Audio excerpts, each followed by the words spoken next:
Good morning students अज जिहड़ा तुहाडा chapter होएगा वो थर्ड स्टार्ट करन लगे हाँ।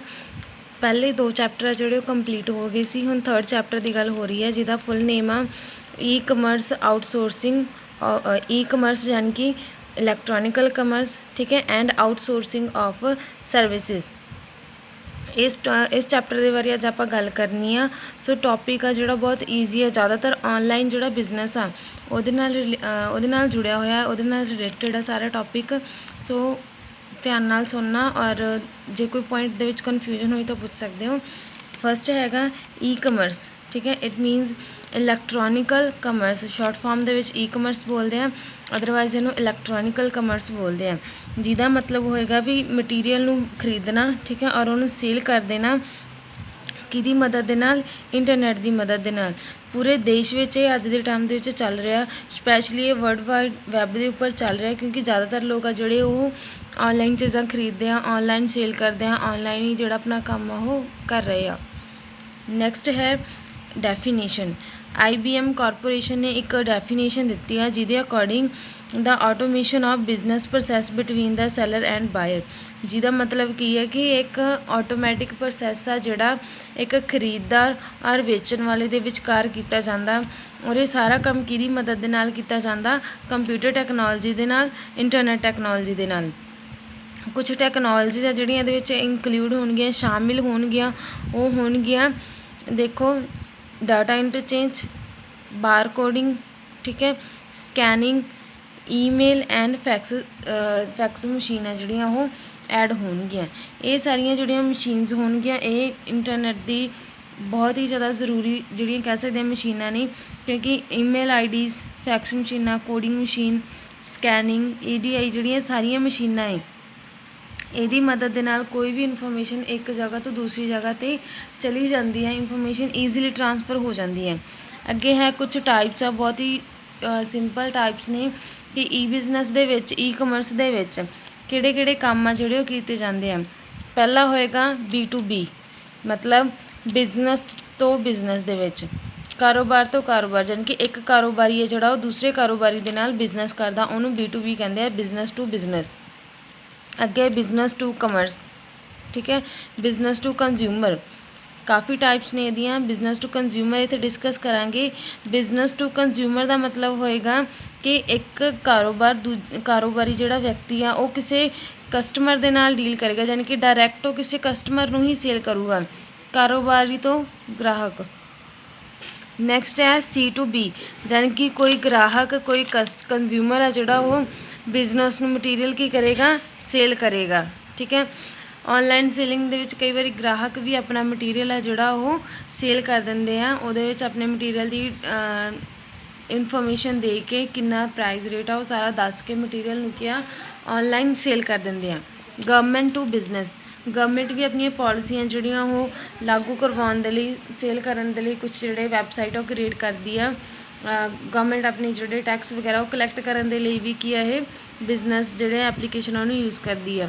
देखो it consist of business transaction between company to company, इन्हूं डिटेल च डिस्कस करते हैं। B2B नूं बिजनेस जिहड़ा कंसिस्ट करदा दो कंपनी दे विचकार हुंदा भी एक कंपनी दूसरी कंपनी नाल डील कर रही है, ठीक है। The bigger volume trade on internet is business to business, simple company तो कंपनी होएगा, पर जो ये लैवल वड्डा हो जाता, ज़्यादा वध जाता, तो उन्होंने बिजनेस टू बिजनेस कहा जाता। दूसरी तरफ हैगा B2C, in this form of e commerce companies जिहड़ियां होणगियां वो की करदियां, बिजनेस करदियां किहदे नाल, कस्टमर विद यूजिंग इंटरनेट की मदद दे नाल बिजनेस आ जिहड़ा वो कस्टमर दे नाल डील करदा, कस्टमर दे नाल गल करदा। नैक्सट है C2B, यानी कि कस्टमर तो बिजनेस दे नाल। This is the term of e commerce has developed from the transaction such as online auction of goods, online goods की क्या ऑक्शन की जाती है। कंज्यूमर अपने मटीरियल अगर सेल करना चाहता है तो वो किसी भी वैबसाइट के उपर जाके अपने मटीरियल की जानकारी दे के प्राइस रेट टाइप की है मटीरियल की, ठीक है, किन्ने समय तक चलिया, किन्नी उहदी लाइफ आ जिहड़ी बाकी आ, ठीक है, वो सारियां जिहड़ियां चीज़ां बारे दस के अपने मटीरियल नूं सेल कर सकदा। तो वो क्या कई बार बिजनेसमैन नूं उस चीज़ की रिक्वायरमेंट हुंदी है, ज़रूरत हुंदी है, तो उन्होंने तो खरीद सकते हैं। ਨੈਕਸਟ ਹੈ G2B ਯਾਨੀ ਕਿ government to business, government to consumer ਵੀ ਕਹਿ ਸਕਦੇ ਹਾਂ। ਇਹਦੇ ਵਿੱਚ ਹੁੰਦਾ ਕਿ ਇੱਕ ਤਰ੍ਹਾਂ ਦੀ ਫਾਰਮ ਆਹੀ ਈ ਕਮਰਸ ਦੀ, ਜਿਹਦੇ ਵਿੱਚ ਗਵਰਨਮੈਂਟ ਆਪਣੇ ਬਿਜ਼ਨਸਮੈਨ ਨੂੰ ਆਪਣੀ ਪਬਲਿਕ ਨੂੰ ਕੁਝ ਸਰਵਿਸਿਜ਼ ਆ ਜਿਹੜੀਆਂ ਪ੍ਰੋਵਾਈਡ ਕਰਦੇ ਆ, ਕੁਝ ਫੈਸਿਲਿਟੀਜ਼ ਜਿਹੜੀਆਂ ਦਿੰਦੇ ਆ, ਤਾਂ ਕਿ ਉਹ ਹਮੇਸ਼ਾ ਲੋਕਾਂ ਦੇ ਨਾਲ ਕਿ ਉਹ ਕੰਟੈਕਟ ਦੇ ਵਿੱਚ ਬਣੇ ਰਹਿਣ, ਟੱਚ ਦੇ ਵਿੱਚ ਬਣੇ ਰਹਿਣ।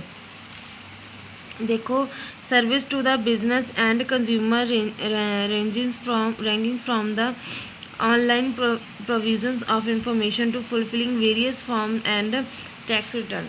ਜਿੰਨੇ ਵੀ ਟੈਕਸ ਰਿਟਰਨਸ ਆ, ਜਿੰਨੇ ਵੀ ਪੈਸੇ ਗਵਰਨਮੈਂਟ ਨੇ ਕਲੈਕਟ ਕਰਨੇ ਆ, ਜਾਂ ਕਹਿ ਸਕਦੇ ਆ ਕਿ ਜਿਹੜੇ ਚਾਰਜਿਸ ਲੋਕਾਂ ਨੂੰ ਲਗਾਏ ਗਏ ਆ ਉਹ ਕਲੈਕਟ ਕਰਨੇ ਆ, ਉਹਨਾਂ ਨੂੰ ਕਲੈਕਟ ਕਰਨ ਦੇ ਲਈ ਔਨਲਾਈਨ ਟ੍ਰਾਂਜੈਕਸ਼ਨਾਂ ਜਿਹੜੀਆਂ ਕੀਤੀਆਂ ਜਾਂਦੀਆਂ, ਕੈਸ਼ ਪੇਮੈਂਟ ਨਹੀਂ ਲਈ ਜਾਂਦੀ, ਡਾਇਰੈਕਟ ਔਨਲਾਈਨ ਟ੍ਰਾਂਜੈਕਸ਼ਨਾਂ ਜਿਹੜੀਆਂ ਉਹ ਐਕਸੈਪਟ ਕਰ ਲਈਆਂ ਜਾਂਦੀਆਂ।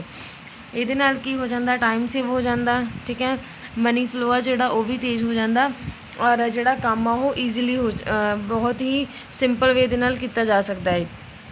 ਔਰ ਗਵਰਨਮੈਂਟ ਹਮੇਸ਼ਾ ਟੱਚ ਦੇ ਵਿੱਚ ਰਹਿੰਦੀ ਹੈ ਆਪਣੇ ਪਬਲਿਕ ਦੇ ਵੀ ਔਰ ਬਿਜ਼ਨਸ ਦੇ ਵੀ। ਅੱਗੇ ਹੈ features of e commerce. Feature ਦਾ ਮਤਲਬ ਹੁੰਦਾ ਵਿਸ਼ੇਸ਼ਤਾਵਾਂ, ਕਿ ਈ ਕਮਰਸ ਦੀਆਂ ਕੀ ਵਿਸ਼ੇਸ਼ਤਾਵਾਂ ਹੋਣਗੀਆਂ। ਤਾਂ ਫਸਟ ਦੇਖੋ ਕਿ ਇੱਕ ਤਾਂ ਆਪਾਂ ਨੂੰ ਪ੍ਰੋਵਾਈਡ ਕਰਦੀ ਹੈ ਇੱਕ ਸਿੰਗਲ ਸੋਰਸ, ਜਿਹਦੇ ਨਾਲ ਆਪਾਂ ਕੋਈ ਵੀ ਜਾਣਕਾਰੀ ਹੈ ਜਿਹੜੀ ਉਹ ਲੈ ਸਕਦੇ ਹਾਂ। ਆਪਾਂ ਨੂੰ ਜਾਣਕਾਰੀ ਕਿੱਦਾਂ ਮਿਲਦੀ ਹੈ ਕਿ ਕੋਈ ਵੀ ਵੈਬਸਾਈਟ ਖੋਲੀ, ਉਹਦੇ 'ਚੋਂ ਇਨਫੋਰਮੇਸ਼ਨ ਆਪਾਂ ਚੈੱਕ ਕਰ ਸਕਦੇ ਹਾਂ ਕਿਸੇ ਵੀ ਮਟੀਰੀਅਲ ਰਿਲੇਟਡ।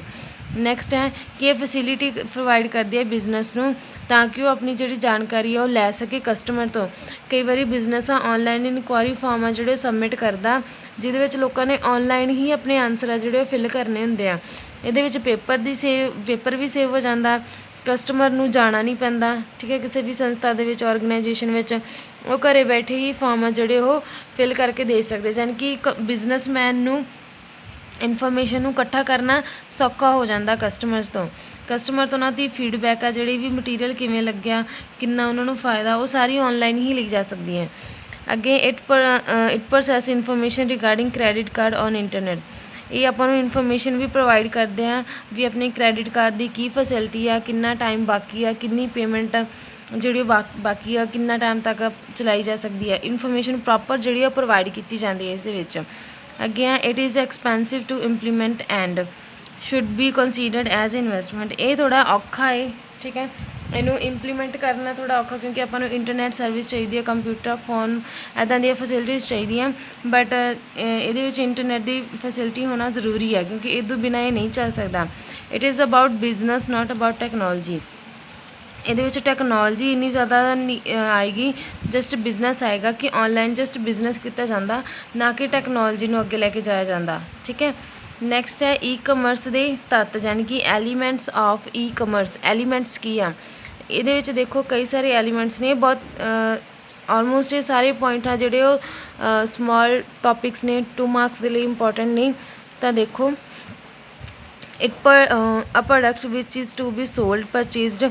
ਕੋਈ ਵੀ ਮਟੀਰੀਅਲ ਆ ਜਿਹੜਾ ਹੋਣਾ ਚਾਹੀਦਾ, ਇਹ ਨਹੀਂ ਹੈ ਕਿ ਜਸਟ ਵੈਬਸਾਈਟ ਬਣਾ ਲਈ, ਕਸਟਮਰ ਨੂੰ ਅਟਰੈਕਟ ਕੀਤਾ, ਔਰ ਜਦੋਂ ਕਸਟਮਰ ਨੇ ਡਿਮਾਂਡ ਕੀਤੀ ਉਦੋਂ ਪ੍ਰੋਡਕਟ ਹੀ ਨਾ ਹੋਵੇ। ਸਪੈਸ਼ਲੀ ਮਟੀਰੀਅਲ ਦਾ ਹੋਣਾ ਜ਼ਰੂਰੀ ਆ। ਸੈਕਿੰਡ ਹੈ ਉਹਨਾਂ ਨੇ ਕੋਈ ਰਿਟਰਨ ਪੇ ਕੀਤੀ ਆ, ਕੋਈ ਪੈਸਾ ਉਹਨਾਂ ਨੇ ਭੇਜਿਆ, ਉਹਨਾਂ ਨੂੰ ਲੈਣ ਦੇ ਲਈ, ਐਕਸੈਪਟ ਕਰਨ ਦੇ ਲਈ ਇੱਕ ਤਰੀਕਾ ਹੋਣਾ ਚਾਹੀਦਾ ਉਹਨਾਂ ਕੋਲ। ਨੈਕਸਟ ਹੈ a way to provide customer services. ਅਗਰ ਕਸਟਮਰ ਨੂੰ ਕੋਈ ਸਰਵਿਸ ਚਾਹੀਦੀ ਆ, ਕੋਈ ਡਿਸਕਾਊਂਟ ਚਾਹੀਦਾ, ਕੋਈ ਉਹਨਾਂ ਨੇ ਤੁਹਾਡੇ ਤੋਂ ਕੋਈ ਫੈਸਿਲਿਟੀ ਮੰਗੀ ਆ, ਤਾਂ ਉਹ ਹੋਣੀ ਚਾਹੀਦੀ ਆ, ਕ੍ਰੈਡਿਟ ਕਾਰਡ ਦੀ ਜਾਂ ਡੈਬਿਟ ਕਾਰਡ ਦੀ ਜਾਂ ਕਿਸੇ ਵੀ ਤਰੀਕੇ ਦੀ। ਉਹਨਾਂ ਨੇ ਪੈਕਿੰਗ ਰਿਲੇਟਡ ਕੋਈ ਵੀ ਸਰਵਿਸਿਜ਼ ਕਹੀਆਂ ਨੇ ਤਾਂ ਉਹ ਅਵੇਲੇਬਲ ਹੋਣੀਆਂ ਚਾਹੀਦੀਆਂ। ਤਰੀਕਾ ਹੋਣਾ ਚਾਹੀਦਾ ਵੀ ਕਸਟਮਰ ਤੱਕ ਮਟੀਰੀਅਲ ਆ ਜਿਹੜਾ ਉਹ ਪਹੁੰਚਾਇਆ ਜਾ ਸਕੇ। ਇਹ ਨਹੀਂ ਹੈ ਕਿ ਕਸਟਮਰ ਨੇ ਔਡਰ ਕਰਤਾ, ਪੇਮੈਂਟ ਐਕਸੈਪਟ ਹੋ ਗਈ ਔਰ ਕਸਟਮਰ ਨੂੰ ਔਡਰ ਮਿਲਿਆ ਹੀ ਨਾ, ਤਾਂ ਉਹ ਚੀਜ਼ਾਂ ਨਹੀਂ ਹੋਣੀਆਂ ਚਾਹੀਦੀਆਂ। ਕਸਟਮਰ ਦੀ ਫੈਸਿਲਿਟੀ ਹੈ ਜਿਹੜੀ, ਉਹ ਸਰਵਿਸਿਜ਼ ਆ ਜਿਹੜੀਆਂ ਫੈਸਿਲਿਟੀਜ਼, ਉਹ ਪੂਰੀਆਂ ਹੋ ਜਾਣੀਆਂ ਚਾਹੀਦੀਆਂ। ਨੈਕਸਟ ਹੈ ਆ fulfilment facilities to be ship product to the customer. ਅਗਰ ਕਸਟਮਰ ਨੂੰ ਮਟੀਰੀਅਲ ਸ਼ਿਪ ਦੇ ਜ਼ਰੀਏ ਜਾ ਰਿਹਾ ਤਾਂ ਉਹ ਫੈਸਿਲਿਟੀ ਹੈ ਜਿਹੜੀ ਉਹ ਕਸਟਮਰ ਦੇ ਕੋਲ ਹੋਣੀ ਜ਼ਰੂਰੀ ਹੈ। A way so that people visit to the site of a business. ਇੱਕ ਤਰੀਕਾ ਹੋਣਾ ਚਾਹੀਦਾ ਕਿ ਲੋਕ ਕਿਸੇ ਵੀ ਸਾਈਟ ਨੂੰ ਵਿਜ਼ਿਟ ਕਰ ਸਕਣ, ਉਹ ਸਾਈਟ ਨੂੰ ਦੇਖ ਸਕਣ। A way to handle warranty claim if necessary. ਅਗਰ ਕੋਈ ਵਾਰੰਟੀ ਮਿਲਦੀ ਹੈ ਕਿਸੇ ਮਟੀਰੀਅਲ ਦੇ ਰਿਲੇਟਿਡ, ਉਹਨੂੰ ਕੋਈ ਕਸਟਮਰ ਕਲੇਮ ਕਰਦਾ ਮੰਗ ਰਿਹਾ, ਤਾਂ ਵਾਰੰਟੀ ਹੈ ਜਿਹੜੀ ਉਹ ਹੋਣੀ ਜ਼ਰੂਰੀ ਹੈ। ਇਹ ਨਾ ਹੋਵੇ ਕਿ ਕਸਟਮਰ ਬੋਲ ਰਿਹਾ ਹੋਵੇ ਮੈਨੂੰ ਵਾਰੰਟੀ ਚਾਹੀਦੀ ਹੈ, ਮੇਰਾ ਮਟੀਰੀਅਲ ਖ਼ਰਾਬ ਹੋ ਗਿਆ, ਔਰ ਬਿਜ਼ਨਸਮੈਨ ਉਹ ਕਰ ਹੀ ਨਾ ਪਾ ਸਕੇ। ਠੀਕ ਹੈ, ਅਗਰ ਵਾਰੰਟੀ ਦੇ ਸਕਦੇ ਹੋ ਫਿਰ ਹੀ ਆਪਸ਼ਨ ਐਡ ਕਰੋ, ਅਦਰਵਾਈਜ਼ ਨਹੀਂ।